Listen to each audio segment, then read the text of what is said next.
सहारा प्रणाम। मैं हूं उपेंद्र राय। हस्तक्षेप के स्पेशल एडिशन में आप सभी का स्वागत है। आज हम बात करने जा रहे हैं श्रीपद नाइक जी से, जो भारत सरकार में नवगठित आयुष मंत्रालय में राज्य मंत्री स्वतंत्र प्रभार हैं।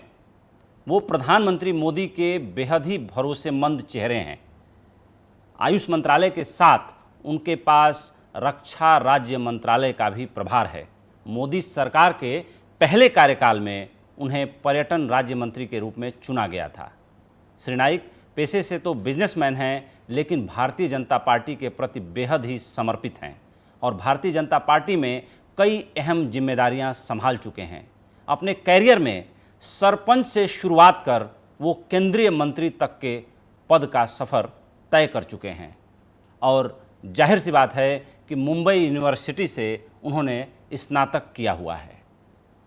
आज आयुष मंत्रालय अपने तमाम कार्यों के कारण बेहद चर्चा में है और एक सकारात्मक योगदान देश को दे रहा है। अपने इस इंटरव्यू की शुरुआत करने से पहले हम पहले देख लेते हैं उनके राजनीतिक सफ़र पर एक विशेष रिपोर्ट।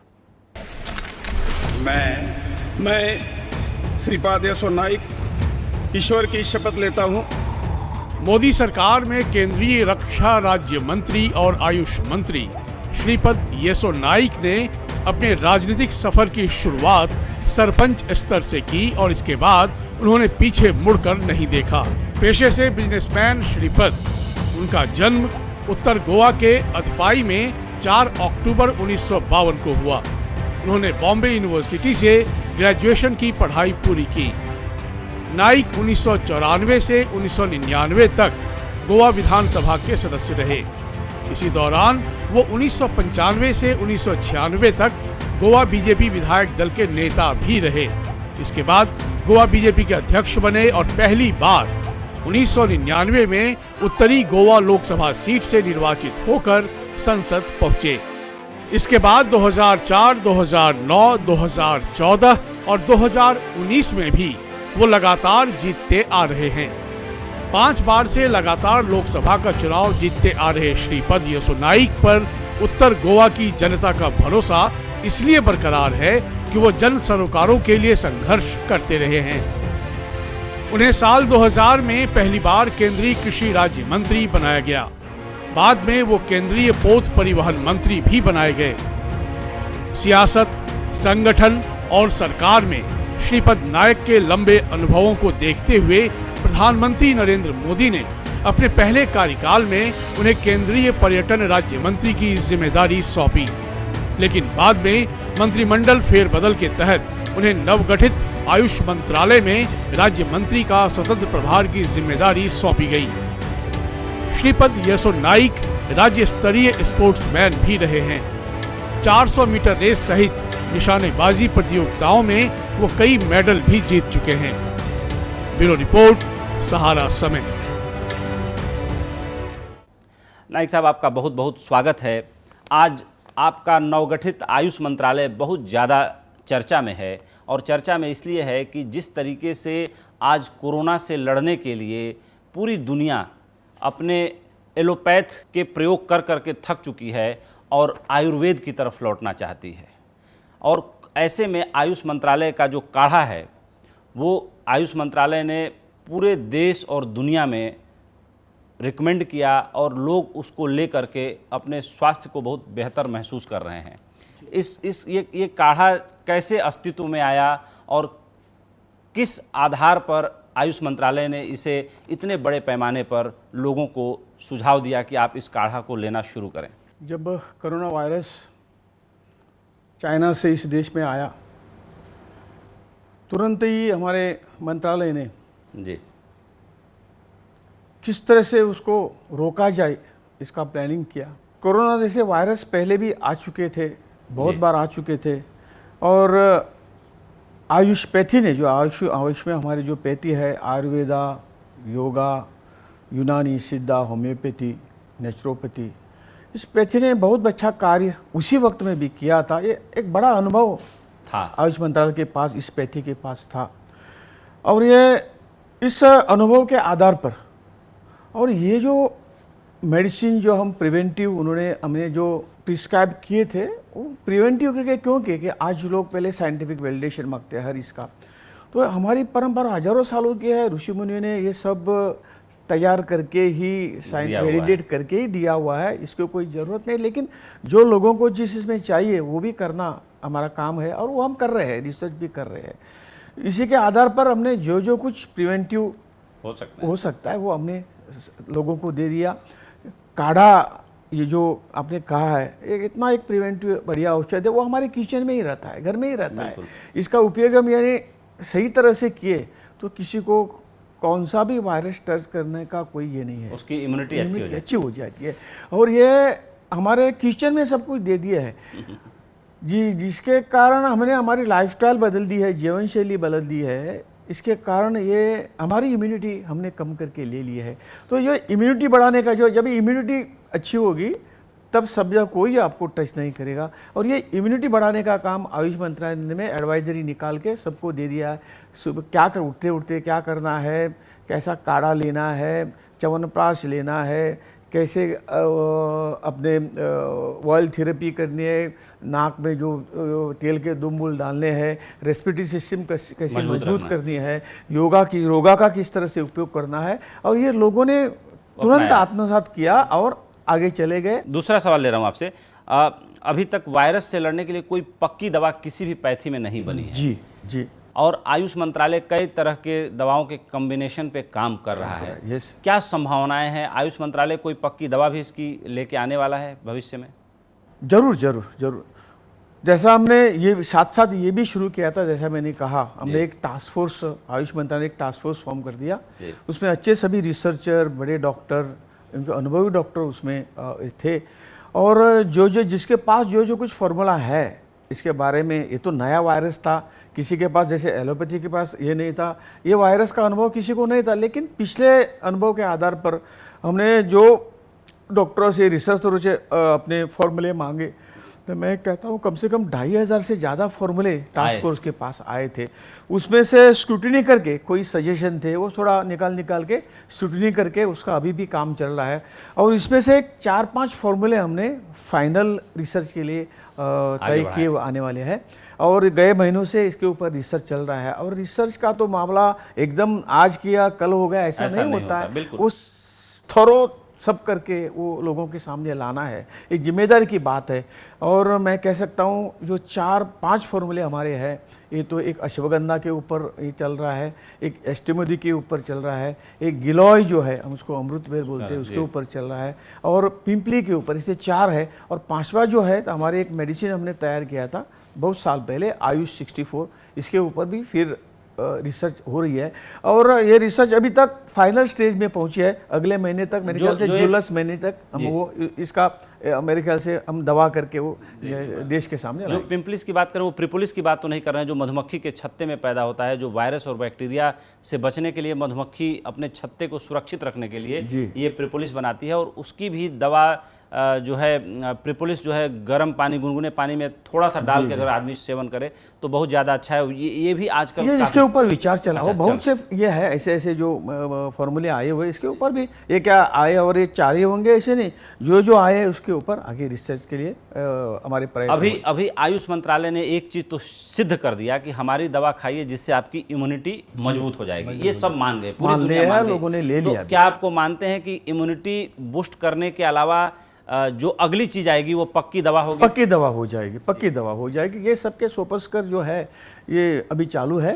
और अगले महीने में, जैसा मैंने कहा है, जुलाई महीने से आसपास हम वो दवा के रूप में लोगों के सामने ला पाएंगे। स्वामी रामदेव का जो पतंजलि आयुर्वेदा है उसने भी कोरोनिल करके जो दवा लॉन्च किया, लेकिन उन्होंने शायद अप्रूवल नहीं लिया था। इसको लेकर के थोड़ी कंट्रोवर्सी हुई, अखबारों में लगातार छप रहा है। पूरा मसला क्या है? चूंकि आप आयुष मंत्री हैं तो आपके सामने आया होगा। हमने जब एक ही जगह से रिसर्च पूरी नहीं होगी, या ये हमने क्या किया बाद में कि आयुष मंत्रालय ने एक नोटिफिकेशन निकाल लिया, जो कोई है वो अपने अपने जगह पे अपने अपने हॉस्पिटल में रिसर्च कर सकते हैं। और उसको क्या क्या करना है ये सब लिस्ट उनको दे दिया। एमडी डॉक्टर के उनके सुपरविजन में करना पड़ेगा, एक एथिकल कमेटी होगी, ऐसे 7-8 पॉइंट उनको दे दिए। और ये सब करने के बाद फिर आयुष मंत्रालय से आपको अप्रूवल लेना होगा। ऐसा हमने फ्री हैंड दिया था। और ऐसे अभी भी रिसर्च चल रहे हैं। और इतना ही है कि ये सब होने के पहले मिसलीडिंग एडवर्टाइजमेंट के अंदर जो लॉज के अंदर नहीं आने चाहिए, होने के बाद कोई भी अपना ये डिक्लेयर कर सकता है। हमारा मुद्दा यही था कि वो सही तरह से वो लोगों के सामने तो आए। क्या जो स्वामी रामदेव के पतंजलि आयुर्वेद ने जो दवा लॉन्च की थी मार्केट में, उसका जो गाइडलाइन है उसके हिसाब से उन्होंने फॉलो नहीं किया था? गाइडलाइन इतना ही है, वो मिसलीडिंग, यानी वो फाइनल प्रिपरेशन, फाइनल रिसर्च होने से पहले रिसर्च किया उन्होंने, उसमें कोई ये नहीं, ये तो अभी सर्च कर रहे हैं। तो ये सब होने से पहले उन्होंने सब कुछ भेजना चाहिए था आयुष मंत्रालय के पास। वो भेजा है, वो भी भेजा है। उसके ऊपर अभी ये चल रही है, शूट नहीं चल रही है। और तुरंत ही ये सब ठीक ही रहेगा और उसका हम निस्तारण निश्चित तौर से करेंगे। हमारा कोई आयुष का, हम उसको धन्यवाद देते हैं कि उन्होंने जल्दी ऐसे रिसर्च करके दवा बनाई है, बिल्कुल दवाई, इसलिए वो धन्यवाद के लिए पात्र है। और ये जो फॉर्मेलिटी है तो सबको करना पड़ेगा। लोगों के सामने रूल्स रेगुलेशन सबको एक ही लगती है, एक इसको लगती है, इसको नहीं, ऐसा नहीं है ना।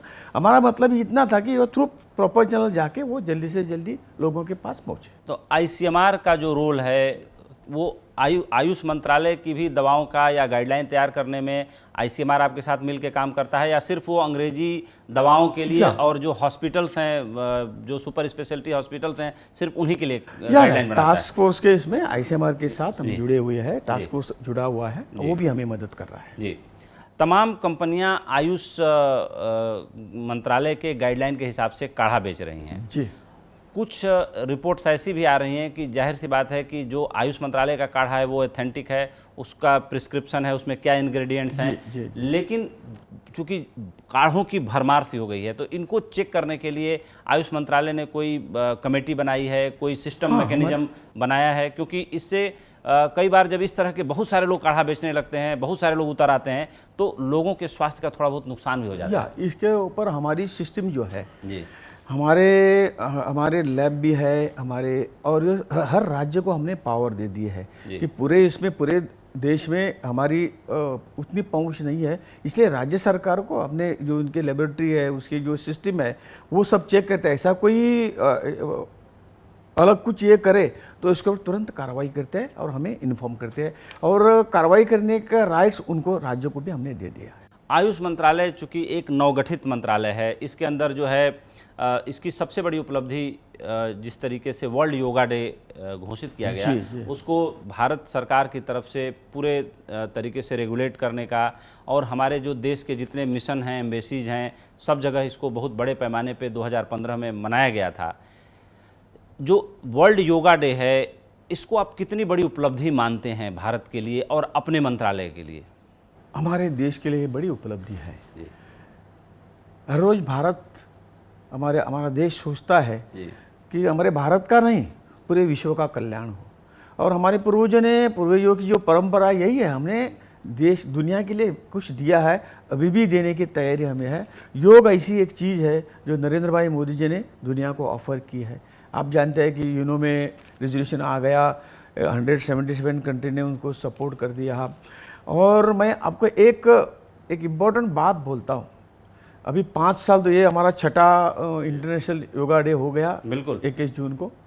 5 साल से पूरी दुनिया योग कर रही है, और मैं ये हमारे प्रधानमंत्री जी की जो दूरदृष्टि है ना, उसके मैं बहुत इम्प्रेस हुआ हूँ। क्योंकि आज 5 साल यदि योग नहीं किया होता तो आज की कोरोना की स्थिति आज जो है ना, वो और बेकार हो जाती है, जाहिर सी बात है, और ज़्यादा कोरोना शिकंजे में ले लेता है। हाँ, यानी योग और हमारी जो पद्धति है और कोरोना एक दूसरे से अलग है, क्योंकि जिस पर वो इम्यूनिटी जिसकी कम है उसके ऊपर वो कोरोना अटैक करता है, और रेस्पिरेटरी सिस्टम का भी अटैक करता है। ये दो बातें हैं।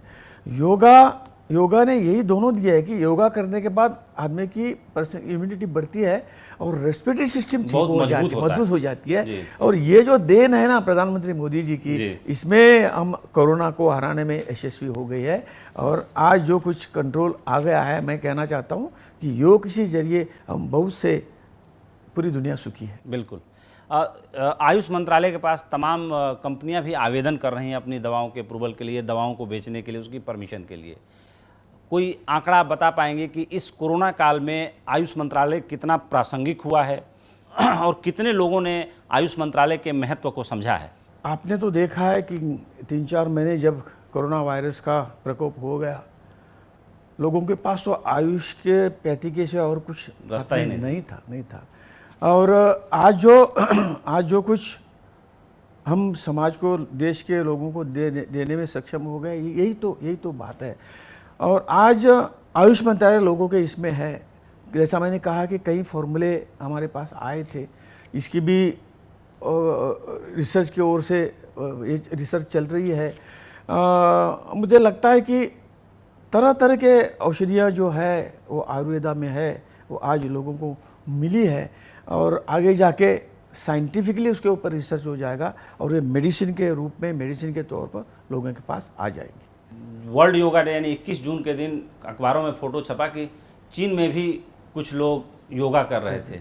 उस तस्वीर को देख के आपके मन को कितना संतोष मिला? ये तो हमारी क्या वो प्रॉपर्टी नहीं समझते। हमने एक बार दे दिया तो दान है, इसका वापस ये नहीं है। और इसके बदले प्राइम मिनिस्टर ने कुछ वो अपना अधिकार रखा नहीं है। यदि दुनिया सुखी हो, यही हमारी मंशा है और इसी के लिए भारत आगे भी काम करेगा। सर्वे भवन्तु सुखिनः सर्वे सन्तु निरोगिनः। माई लाइफ माई योगा जो कंपटीशन है उसमें 3 मिनट का वीडियो बनाना है, इस मुहिम को आपके विभाग ने शुरू किया है। ये पूरे कंपटीशन के बारे में बताएं, आइडिया कैसे आया? आयुष मंत्रालय, और तो आप जानते हैं कि इंटरनेशनल योगा डे के लिए बड़े कार्यक्रम सब जगह होते थे, लेकिन कोविड-19 के खातिर इस साल का कार्यक्रम भी हमारे लेह में तय हुआ था, बड़ा कार्यक्रम, तो उसको हम कर नहीं पाए।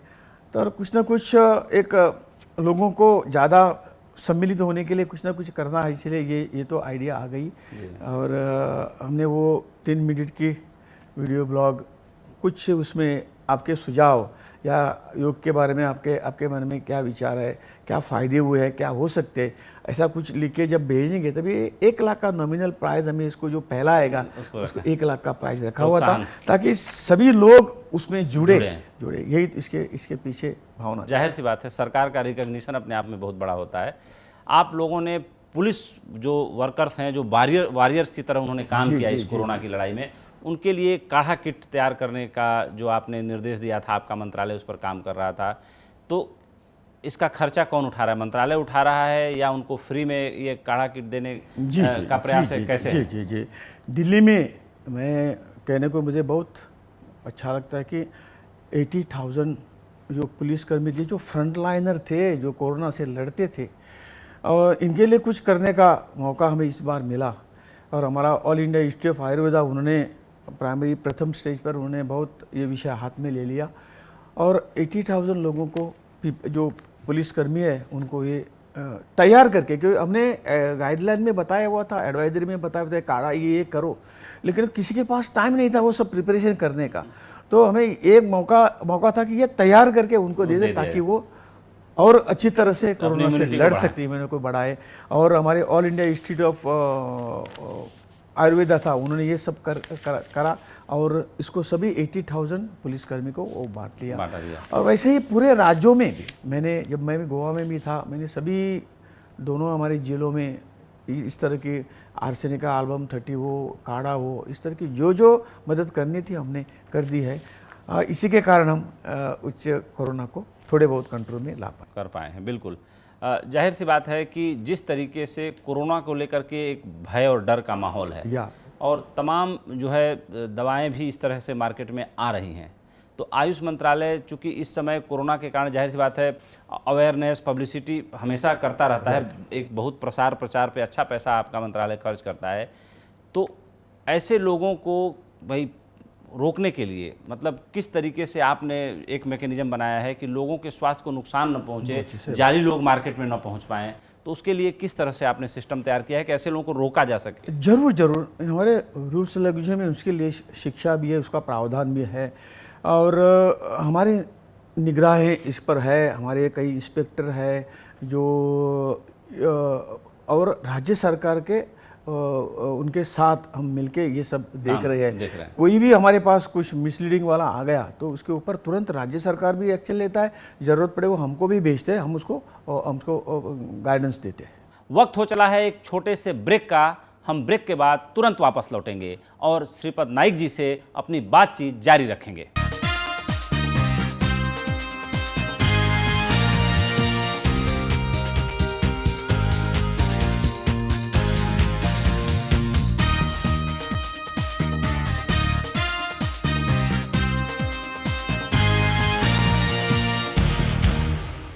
ब्रेक के बाद आप सभी का स्वागत है। हम बातचीत कर रहे हैं श्रीपद नाइक जी से, जो आयुष मंत्रालय में राज्य मंत्री स्वतंत्र प्रभार हैं।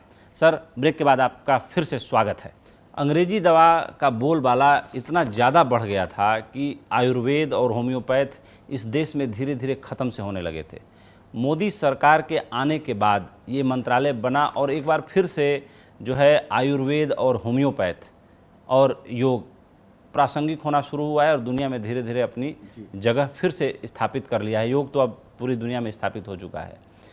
जब ये मंत्रालय गठित हुआ था उस वक्त प्रधानमंत्री का क्या विजन था, कितना फंड उन्होंने दिया था, इस वक्त कितना खर्च आप लोग कर पा रहे हैं और जाहिर सी बात है आगे की क्या योजनाएं हैं, थोड़ा इसके बारे में विस्तार से हमारे दर्शकों को बताएं। मैं सबसे पहले प्रधानमंत्री जी का निश्चित तौर से उनके दूरदृष्टि के लिए मैं उनका अभिनंदन करता हूँ, उसका आभार व्यक्त करता हूँ कि जो हमारी इंडियन सिस्टम ऑफ मेडिसिन थी हजारों सालों से, वो ये हमारी संस्कृति है, ये हमारी परंपरा है और इससे पूरी इंडिया इसी से ही चलती थी। ये जो पैथी नया पैथी जो है हाँ 150-200 वर्षों में हिंदुस्तान में आई हुई है, लेकिन हजारों सालों का अनुभव वाली जो पैथी है वो ये है। और इस पैथी को जब हम पारतंत्र में गए तब सब कुछ भूल गए, हमारे ऊपर नए पैथी हमारे ऊपर हावी हो गई और हम भी, हमारा भाई दोष है, हम भी भूल गए। स्वतंत्रता के बाद भी 65 साल में हम सब कुछ भूल गए थे जो हमारी, और इस पारतंत्र में क्या हो गया आप तो जानते हैं, हमारी संस्कृति, कला या हमारी मेडिकल सिस्टम हो, जो कुछ अच्छा था ये परदेशी लोग हमारे ऊपर हावी हो गए और हमने भी इसके ऊपर अच्छी तरह से विचार नहीं किया। और स्वतंत्र के बाद, इंडिपेंडेंट के बाद भी 60 साल इसके बारे में कोई नहीं सोचा नहीं, लेकिन माननीय प्रधानमंत्री जी ने सत्ता में आते ही इस हमारे पैथी को, इंडियन सिस्टम ऑफ मेडिसिन को एक नया मंत्रालय बना के एक बहुत अच्छा बड़ा दर्जा दे दिया। और ये काम 5 सालों में आप फ़र्क देख रहे हैं कि आज पूरी जनता जो है तो आज हमारी पैथी के पास आ रही है। मैं आपको एक एग्जांपल बता, जैसा मैंने all India institute of Ayurveda जो सरिता विहार में हमारा चल रहा है, 2016 को हमने वो शुरू कर दिया, माननीय प्रधानमंत्री जी के कर कमलों द्वारा उसका उद्घाटन हो गया। आज उस इंस्टीट्यूट में दिन में 2000 से भी ज़्यादा लोग ओपीडी में आते हैं। 100 बेड का हॉस्पिटल कम से कम पूरे दिन फुल रहता है। तो ये तो सपोर्ट है लोगों का, लोग चाहते हैं। और ये जो सिस्टम है, ये हमारे लाइफ में एक तरह की बैठी हुई है, लेकिन हमने हमारी सब लाइफस्टाइल, जीवन पद्धति चेंज कर दी और इसके वास्ते आज जो कुछ डिसीज हमारे ऊपर हावी है ये इसके कारण है। और जो नेचुरोपैथी है, योगा है, आयुर्वेदा, होम्योपैथी, सिद्धा युद्धा, ये जो पैथी है ये तो आयुर्वेदा से आसपास के है और ये उन्होंने पूरी समग्र एक पार्ट का नहीं, पूरे बॉडी का समग्र विकास की ताकत उसमें है। और ये पैथी को जब हम बढ़ावा देंगे, खुद अपनाएंगे तो आप निरोगी होंगे। आप तो जानते हैं कि हमारे पूर्वज जो है, हमने सुना है 100 साल से भी ज़्यादा क्यों जीते थे, क्यों लाइव रहते थे, इतने सारे इतनी क्यों थी। तो ये बात है कि ये पूरी लाइफस्टाइल से अपने पैथी का उपयोग कर रहे थे, ये तो एग्जाम्पल है। बिल्कुल। दूसरा सवाल ये है कि इस समय हमारे देश में आयुर्वेद और इस तरह की पैथी में काम करने वाली उंगली पे गिनी हुई 3-4 कंपनियां हैं। हिमालय है, डाबर है, वैद्यनाथ है, अब नया कह लीजिए पतंजलि आयुर्वेद है, पतंजलि है। इन कंपनियों के साथ आपका किस तरह से संपर्क रहता है, किस तरीके से आप इन कंपनियों के लिए नीति और नियम बनाते हैं? क्योंकि अब आयुष मंत्रालय बनने के बाद जाहिर सी बात है कि ज़रूरत है एक प्रॉपर रेगुलेशन की, एक प्रॉपर गार्जियनशिप की, ताकि इन लोगों को भी बढ़ावा मिल सके और जाहिर सी बात है कि और लोग भी आयुर्वेद पर भरोसा करें, होम्योपैथी पे भरोसा करें। इस भरोसे को और बढ़ाने के लिए इन कंपनियों को और ज़्यादा प्रोत्साहन देने के लिए क्या नीति है सरकार की? बहुत बहुत बड़ा काम है। और वो मेरे ख्याल से गए 4-5 सालों में हम एक 3-4 हमारी जो इंडस्ट्री है, हमारे मेडिसिन प्रोड्यूसर, उनके साथ मीटिंग हुई। इनकी जो कठिनाई है कहीं अलग अलग, क्योंकि बायोडाइवर्सिटी जो मेडिसिन वहाँ से लाते हैं, तो फॉरेस्ट मिनिस्ट्री वो या और इनके साथ बैठ के इनके जो प्रॉब्लम है उसका सॉल्यूशन निकालने का काम हमारा जारी है। और ये सब बड़ा आज नए नए लोग भी आज इस व्यवसाय में आ रहे हैं, छोटे छोटे यूनिट आ रहे हैं और इसको हम प्रोत्साहन देते हैं। और आज जैसा जैसा डिमांड आएगा उसी के तरह हमें तैयारी करनी पड़ेगी। तो हमें ये भी हमारे प्रधानमंत्री जी ने इस साल में हमें 4000 करोड़ रुपए हमें एक्स्ट्रा दे दिए कि आगे जो हमें मेडिसिन की तैयारी करनी पड़ेगी तो प्लांटेशन करने का भी जो काम है तो इस पैसे से होगा। तो जो डिमांड आएगा उसकी पूर्ति करने के लिए आज ही हमें तैयारी करनी पड़ेगी। और कम से कम 10 लाख हेक्टेयर ज़मीन हम इस बार हमारे मेडिसिन प्लांट उसमें लगाएंगे और रॉ मटेरियल तैयार करने का काम होगा। तो ये भी उनके ये थी कि रॉ मटेरियल ठीक तरह से मिलता नहीं था, तो इसके ऊपर भी हमने सोचा हुआ है। जो कठिनाई उनकी है, लोग आए, ज़्यादा मेडिसिन बनाए, इसके लिए आयुष मंत्रालय सदैव तैयार है। हमने देखा है कि राज्यों में जो आयुर्वेद विद्यालय हैं या होम्योपैथी कॉलेज हैं, उनमें बड़ी मायूसी सी छाई रहती थी। जाहिर सी बात है वो इंफ्रास्ट्रक्चर के लिए राज्य सरकार खर्च करता था, उनका सैलरी, वेतन इत्यादि। अब चूंकि आयुष मंत्रालय केंद्र सरकार का मंत्रालय है और एक प्रतिनिधित्व दे रहा है, जी। अब इंफ्रास्ट्रक्चर आयुर्वेद हॉस्पिटलों का बढ़ाने के लिए, होम्योपैथिक कॉलेजों के लिए, आयुर्वेदिक विश्वविद्यालयों के लिए किस तरीके की नीति बन रही है कि ज़्यादा से ज़्यादा इस तरह के इंस्टीट्यूट खोले जाएं? जैसे आपने ऑल इंडिया आयुर्वेदा साइंसेस की बात करी है जो सरिता बिहार में है, उस तरीके से देश में कितने हॉस्पिटल खोले जा रहे हैं, कितने नए विद्यालयों की रचना की तरफ काम हो रहा है, उस बारे में थोड़ा हमारे दर्शकों को। ये जो आज जो कॉलेजेस है, ये कम से कम 700-750 के पास कॉलेजेस और हॉस्पिटल, उसको जुड़ा के एक हॉस्पिटल होता है जी। उसमें कम से कम 450 आयुर्वेदा कॉलेजेस है, 250-350 होम्योपैथी कॉलेजेस है, सिद्धा के है, यूनानी के हैं, योगा नेचुरोपैथी के है। ये तो चलते रहते, हमारा सपोर्ट उनको रहता है। इसके साथ साथ हमने जैसा ऑल इंडिया इंस्टीट्यूट हमने यहाँ दिल्ली में किया, ऐसे एक ऑल इंडिया इंस्टीट्यूट हम गोवा में कर रहे हैं, बना रहे हैं। एक नेशनल इंस्टीट्यूट जो है नेचुरोपैथी का, योगा का, हर इसमें कर्नाटका में हमने शुरू किया है, हरियाणा में अभी काम चालू है, गोवा में काम चालू है। इस तरह के हमारे इसमें इसको बढ़ावा देने के लिए ऐसे इंस्टीट्यूट, वहाँ रिसर्च भी हो जाएगी और ऐसे इंस्टीट्यूट में पोस्ट ग्रेजुएट कॉलेज भी होगी और वो जो आगे जो हमें फैकल्टी लगेगी, जो शॉर्टेज होगी, तो इसी से हम कोप अप कर पाएंगे, पूरा कर पाएंगे। आयुष मिशन जो हमने आयुष मंत्रालय के आयुष मिशन निकाला हुआ है। क्या है आयुष मिशन के बारे में थोड़ा बताएं। हाँ, ये आयुष मिशन के जरिए हमने पूरे स्टेटों में एक कोलोकेशन स्कीम चलाई है, जहाँ जहाँ प्राइमरी हेल्थ सेंटर है सरकार के, जो एलोपैथी के है, वहाँ हमारे कोलोकेशन में हमारे डॉक्टर बैठ के इसका हमारे पैथी का इलाज वहाँ शुरू हो गया है। उसके बाद में कम्युनिटी हेल्थ सेंटर में भी ऐसे हम काम हमारे लोग दे दें। हमारे पास कम से कम 8.5-9 लाख डॉक्टर है हमारे आयुर्वेद, यूनानी, सिद्धा, होम्योपैथी के। तो ये भी पैथी का प्रचार प्रसार हो, इसीलिए ये सब काम है। और डिस्ट्रिक्ट हॉस्पिटल बनाने का काम हमने शुरू किया है कि हमने कहा है कि हर डिस्ट्रिक्ट में एक 50 बेडेड हॉस्पिटल होना चाहिए। और कम से कम आज हमारा 100 हॉस्पिटल का काम चालू है। कई कंप्लीट भी हो गए हैं। तो आने वाले 4 सालों में मेरे ख्याल से हर डिस्ट्रिक्ट में हमारा एक उसके लिए फंड जो है केंद्र सरकार दे रही है। और उसमें शेयर जो है स्टेट का वो 10% है, 25% है, 40% भी है, वो हम मिल के करते हैं। और ये तो हमारा जाल जो है, हमारा जो ये लोगों को मदद करने का जो हमारे पैथी का जो ये बढ़ना चाहिए, उसके लिए जो कुछ हम ये 1-2-3 तरीके किए हुए हैं। इसके बाद में प्राइवेट लोग भी अपने अपने इसमें यूनिट डालते हैं। इसी तरह का काम आज चल रहा है और आने वाले कई सालों में हम भी, हमारी पैथी भी, आयुष पैथी भी हर जगह आप लोग उपलब्ध होगी। एक सबसे बड़ी बात है कि प्रधानमंत्री जी ने जो वेलनेस सेंटर घोषित किए, 1,25,000 वेलनेस की घोषणा की हुई है कि हर गांव में एक एक वेलनेस सेंटर वहाँ होगा, कि वहाँ जो गांव की सभी आबादी वहाँ अपना जो कुछ है वो मेडिसिन या कुछ चेकिंग वो वहाँ करेगी, और ऐसे कुछ सीरियस कोई केसेस होंगे तो वो रिफ़र आगे करेंगे।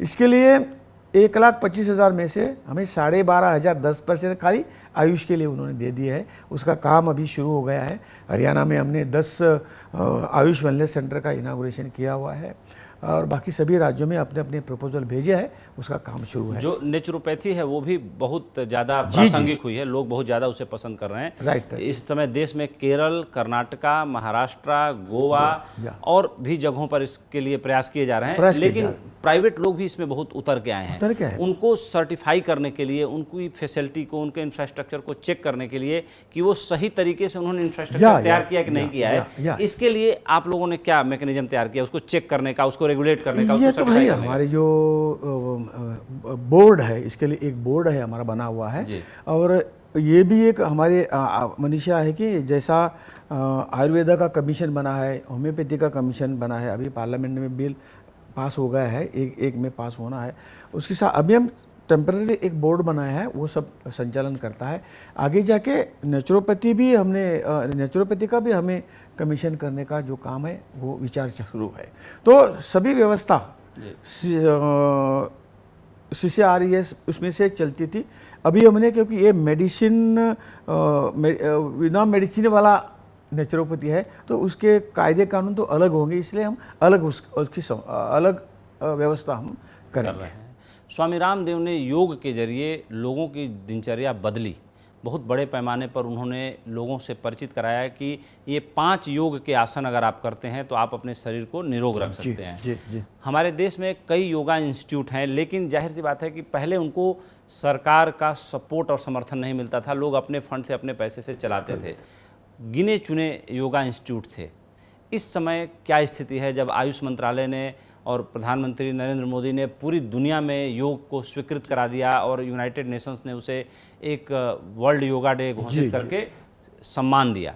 अब हमारे देश में योगा इंस्टीट्यूट कैसे हैं, सरकार कितना खोल रही है, कितना सहयोग कर रही है, और जो पहले के पुराने स्थापित योगा इंस्टीट्यूट हैं उनको कैसे मदद कर रही है, इस बारे में थोड़ा सा बताएं हमारे दर्शकों को। बाकी पैथी के साथ योगा का भी प्रचार प्रसार अच्छी तरह से चल रहा है। जैसा कहा कि मैंने पूना में, आप बताऊं कि हमारे एक छोटा सा, जो जब गांधी जी भी उस पूना सेंटर में थे, ये इंस्टीट्यूट हमने अभी बड़ा किया है। वहाँ खाली OPD चलती थी, अभी वहाँ 150 बेड का हॉस्पिटल होगा। कम से कम एक 500 करोड़ का प्रोजेक्ट वहाँ अभी शुरू हुआ है और इसमें सब कुछ व्यवस्था है। लोग चाहते हैं, लोगों को जो कुछ सेवा चाहिए वो वहाँ मिलती है। इस तरह के इंस्टीट्यूट हमने, जैसा मैंने कहा, एक कर्नाटका में भी किए हैं, गोवा में भी एक इंस्टीट्यूट बनेगा और बाकी जगह, सब जगह। अब जो हम वेलनेस सेंटर बनाएंगे, इससे ये सभी पैथी का वेलनेस सेंटर वहाँ होगा। जो हम 12,500 जो बनाएंगे उसमें नेचुरोपैथी का भी होगा, योगा का भी होगा, आयुर्वेदा का भी होगा, होम्योपैथी का, ये सब तरह के सेंटर, सभी व्यवस्था इसी सेंटर में हम देने का प्रयास करेंगे। एक अनुमान के मुताबिक साल भर में, जैसे पूरे देश का बजट, अगर राज्यों के बजट की भी जानकारी आपको होगी कि जैसे अमुक राज्य कितना खर्च कर रहा है, तो हमारा पूरा देश, केंद्र सरकार का बजट प्लस राज्यों का बजट मिला के लमसम कितना खर्च करता है इस पूरे योगा, आयुर्वेदा, इस सब सारी चीज़ों को लेकर के, इसको बढ़ाने के लिए? हमारा जो बजट है वो बजट कम से कम मोर देन 50% बजट जो है हमें राज्यों को देते हैं और वो भी थोड़ा सा उसमें अपना शेयर डालते हुए है। पर कम से कम गए 5 सालों में हमारा बजट जो हमें मिलता था तो 100% हम बजट खर्चा करते थे और राज्य भी अपना जो कंट्रीब्यूशन डालते थे। इससे अंदाज़ा जो है मेरे ख्याल से मोर देन 5,000 करोड़ ये योगा, ये तो गवर्नमेंट, स्टेट गवर्नमेंट और केंद्र सरकार इसी का ये होगा। लेकिन प्राइवेट लोग भी ये सब चलाने के, वो भी प्राइवेट पब्लिक पार्टनरशिप, उसमें भी ये भी लोग खर्चा उसमें करते हैं। और जैसा मैंने कहा कि इस बार 4,000 करोड़ रुपए का भी अभी एडिशनल हमको ये मिला है। उसका प्लांटेशन में पूरा इसमें हम इस बार 10 लाख हेक्टेयर ज़मीन में प्लांटेशन करेंगे और रॉ मटेरियल हमें मिलेगा। और हमने भी मांग की है कि ज़्यादा बजट की ज़रूरत है ये सब इंफ्रास्ट्रक्चर पूरा करने के लिए, और जो इस क्षेत्र में काम करे उसको मदद करने के लिए भी पैसे की ज़रूरत है। हमने मांग की हुई है और निश्चित तौर से हमें आशा है कि ज़्यादा बजट अगले साल में मिलेगा। आप उत्तरी गोवा से 5वीं बार सांसद बने हैं। जी। और जाहिर सी बात है कि गोवा हिंदुस्तान का सबसे फेवरेट टूरिस्ट डेस्टिनेशन है। जी। भारतीय जनता पार्टी की सरकार, पर्रिकर साहब अब नहीं रहे थे तो उन्होंने बहुत अच्छे से गोवा को चलाया। अब जो है आपके छोटे अनुज के तौर पे प्रमोद सावंत जी गोवा के मुख्यमंत्री हैं। गोवा को कितना झटका लगा है कोरोना काल में, क्योंकि वहाँ की तो मेन इनकम जो है वो टूरिज्म से ही आती है। जी, ये तो निश्चित तौर से एक बड़ा झटका है जी, क्योंकि टूरिज्म हमारे मेन इनकम का स्रोत था। दूसरा माइनिंग था, तो आप जानते हैं माइनिंग के वजह से भी गए 2-4 साल में हम थोड़े से तरस रहे हैं, और आशा है थोड़ी पार्टली अभी शुरू हो गया है माइनिंग भी।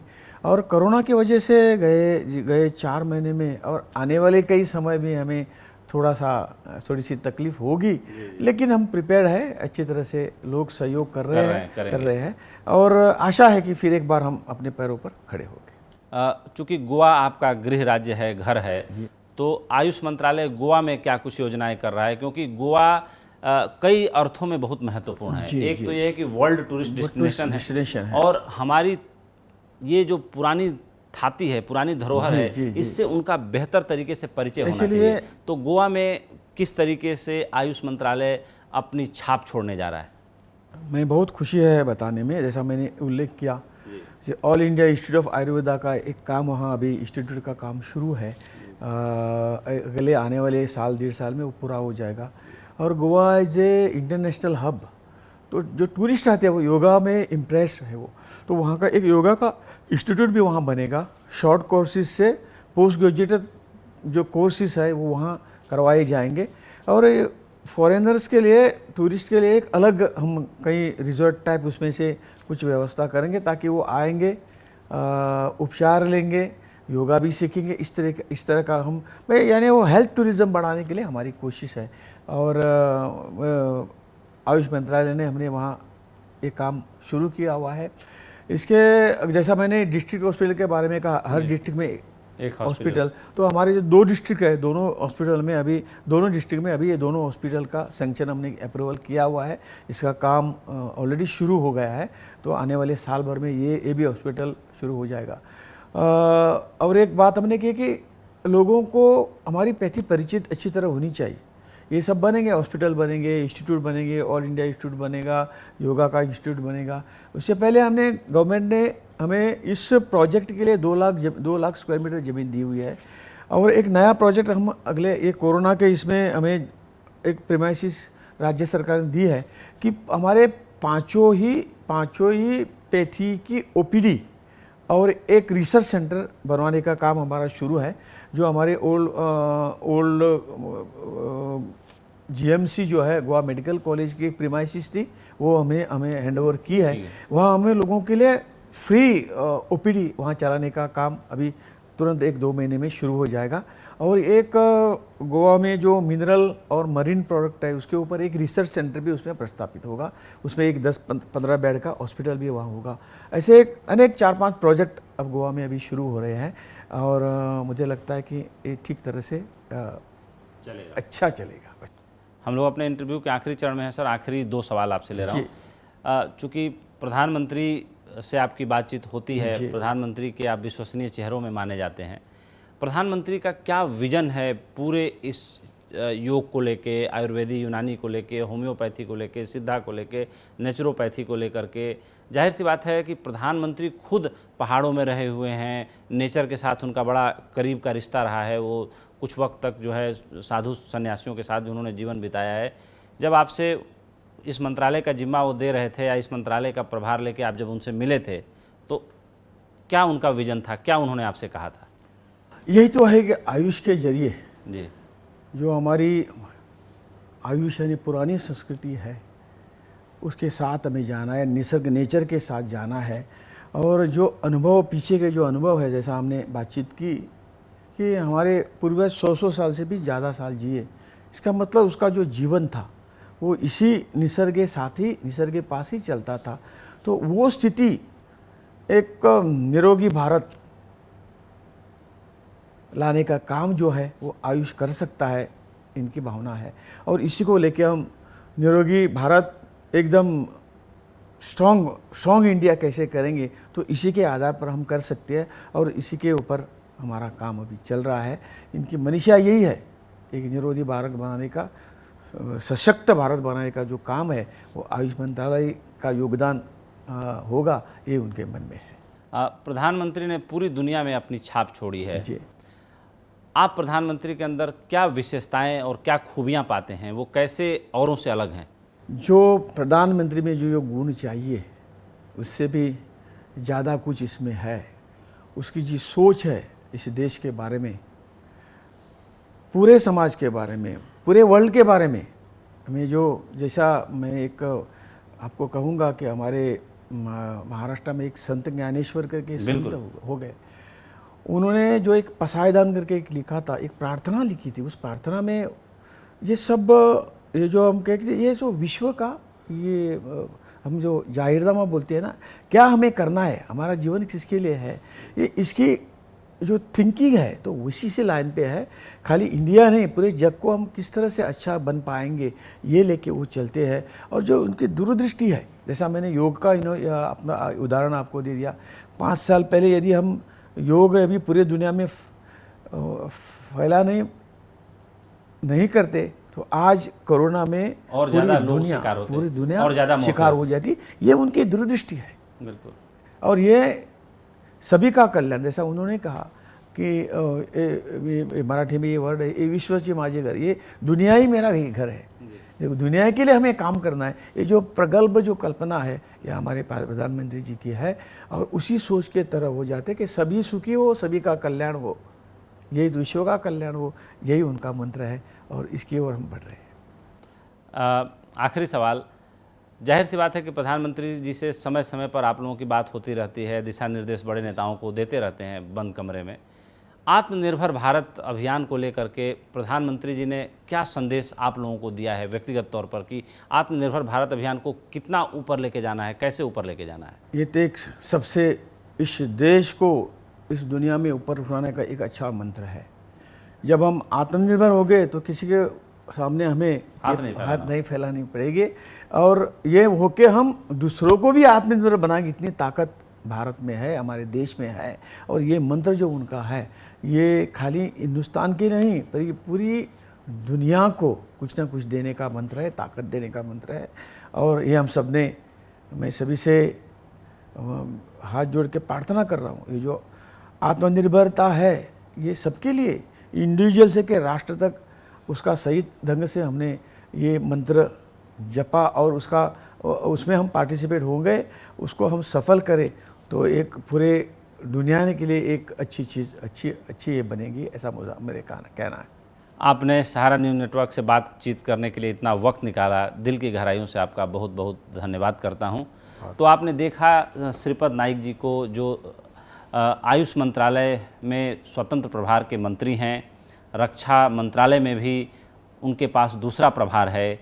आप उत्तरी गोवा से चुनकर संसद पहुंचते हैं और 5वीं बार लगातार वो उत्तरी गोवा से सांसद के रूप में चुने जा चुके हैं। उनका जीवन सादा जीवन, उच्च विचार की मिसाल है और उन्होंने बहुत निचले पादान से शुरुआत कर अपने जीवन में ये अतुलनीय ऊंचाई प्राप्त की है। हस्तक्षेप में इतना ही, हमें दीजिए इजाज़त। हम फिर हाजिर होंगे एक स्पेशल एडिशन के साथ। धन्यवाद। सहारा प्रणाम।